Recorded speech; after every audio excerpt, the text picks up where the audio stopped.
with principles that we then agreed upon, and then we then sent up to the Senate, that Patty Murray and Lamar Alexander were using in their hearings and negotiations to arrive at their compromise that they did just this week.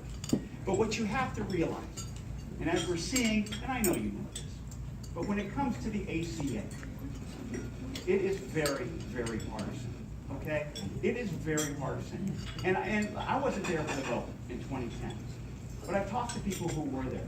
And I'll never forget a conversation I had with I told a story, Representative Joe Barton from Texas. This guy's been around a while. He served with my father. That's how long he's been around.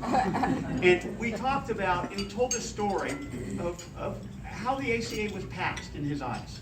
And that the chairman at the time, Democratic chairman, we had the House, Henry Waxman, reached out to him before the bill was dropped. And he said, I'd like to bring you in and talk with you about this bill. Barton says, you bet. They set up a meeting, it got canceled. They set up another meeting, it got canceled. The third time they were about to have a meeting, the Democrats dropped the bill. Now, I know that there was changes to the ACA based on some amendments that they put forward, but the fact is, the way Joe Barton told that story, the bitterness oozed out of him, man. And then you hear Tom Cole, Oklahoma Republican, talk about this compromise that Murray and Alexander had to have this week. And his quote was, none of our guys voted for Obamacare. They're not interested in sustaining it. That's what we're up against. But it doesn't matter, because I can tell you that we understand that. We know there are people like this.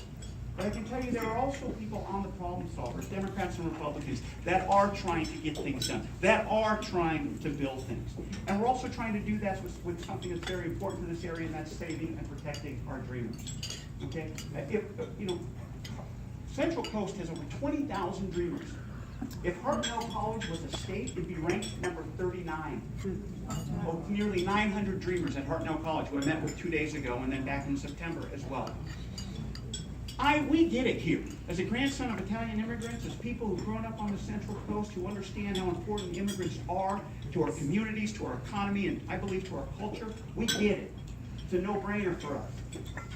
But I can tell you there are other congressional members who don't have that empathy when it comes to immigration. I had a Republican in leadership in my office because I feel it's important to talk to everybody.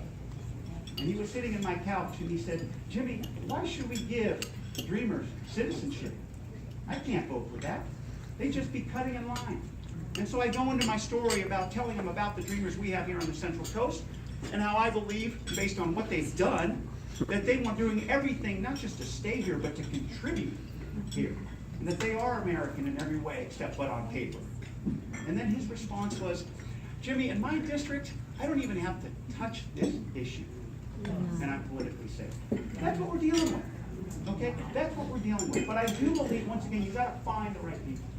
And I believe on the problem solvers, we found the right people. And we're trying to come up with principles to work out a way to get citizenship to our dreamers. And yes, talk about border security. Sure as heck not talk about a wall. And they know that. Okay, that politically charged wall is not something we are agreeing to. Okay? But the fact is that we know that our borders need to be secured. We know that they can be improved. And if you deal with technology and improvements and advancements in infrastructure, and maybe have some overhead surveillance and sensors on the ground to detect the drug smuggling, that's what it's about. And we're actually talking about it. And it's so funny because we were leaving a late night session one time, and a Democratic member who'd been there for about 10, 12 years, he turned to me